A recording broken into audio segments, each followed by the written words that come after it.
farqada B waxbarashada aasaasiga ah ee ay ku jirto maamulka dugsiyada waxbarashada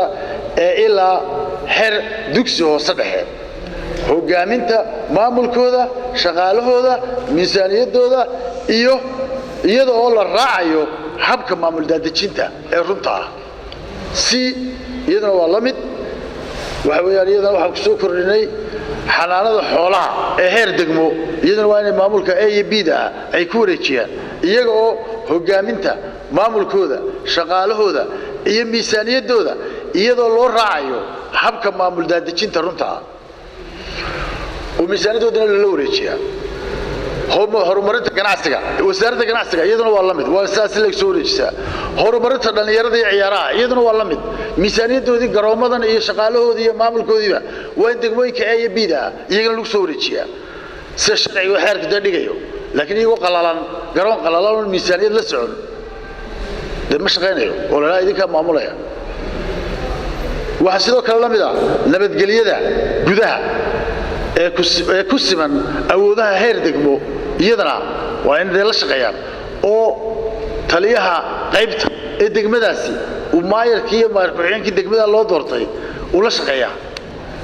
miisaaniyadda dhaqaalihiisa uu ku maamulayay iyaguna aan taliska biliis gacanta ku hayneen ayaguna u soo wareejiyaan wali deegaanka maamulayay ama wada shaqeynta lahayd noocaas hala inta la isku daro waxa la wixii degmada loo arkay inay dulmayeen ama de loo baahan waxaana ka raawun degmooyinka hala qiimeeyo dib loo qiimeeyo darajooyinka wax laga bedelo marka taa darajooyinka waxaan leeyahay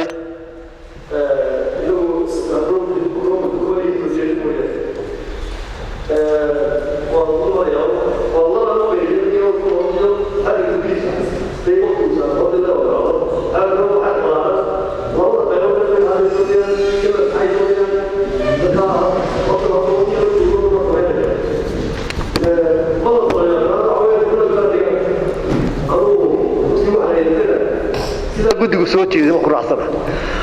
dadka qaar badan oo hore hargeysa toban ka dhiga aniga qaar bay dad bay naga yarayo toban ka dhiga inana waa la yaaban marka waa macquul waxaan taageersanahay sida guddigu soo dhigtay in tirooyinka laga dhigo waana ta ugu macquulsan runtii weeye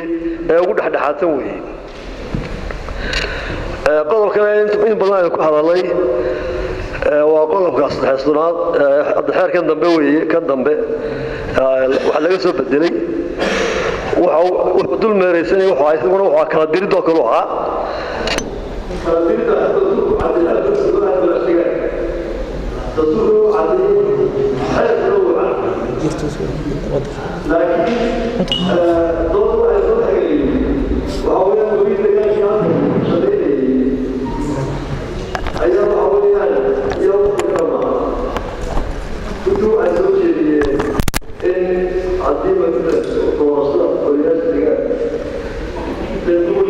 waqtigeedii waxa weeyaan golaha guurtida ayay yiraahdeen ma taqaanay golaha ka gaadho xukuumadda soo jeediso waxaan moodayaa taas ku habooneed markii hore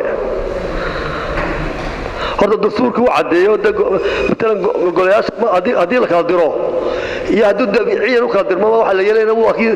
qodob dhan ma ka hadlayay laakiin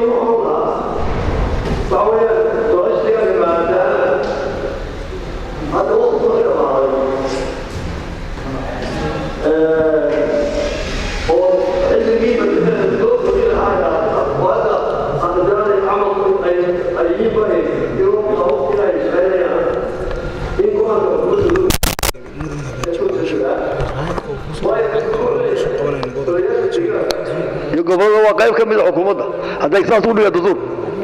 dastuurka xoreey waa qayb ka mid ah maamulka xukuumadda ka mid iyagu oo sida baarlamaanka kaliya maaha marka waxaan lahaa go'aanka gaadhista xukuumadda ha loo daayay